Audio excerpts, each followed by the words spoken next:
राम मेरे सारे भाइयों ने, जैसे कि आप देख सकते हो ये पीपल चौराहा है, काली माता मंदिर चौराहेगा।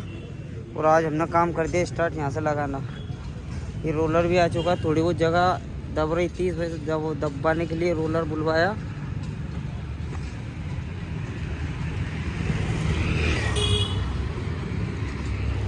ये जैसे कि देख सकते हो ये हमारे अजय भाई तो बहन की एक तरीके तगड़े तरीके से काम कर रहा है। अजय भाई मजा आ रहा है? मजा आ रहा है भाई, मजा आ रहा है अजय भाई को। तो अजय भाई कुछ ड्रिंक विंक वगैरह तो नहीं चाहिए? नहीं चाहिए, एक ही अभी पीएंगे 3 बजे रात। ठीक है, 3 बजे रात को पियेंगे अजय भाई। तो कोई अपने राशिद भाईजान रोलर लेके आ चुके हैं। रोलर वासिद भाईजान कोई दिक्कत? ना कोई दिक्कत नहीं, बढ़िया भैया। ये अपने भैया आएंगे ड्राइवर साहब रोलर वाले।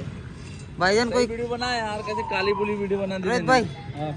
कोई दिक्कत? कोई नहीं, बढ़िया। वही बात, दिक्कत नहीं होनी चाहिए, बाकी कार्ड सब होना वापस चाहिए। बना नई वीडियो यार। ये हमारे मासा जी छोटा वाला।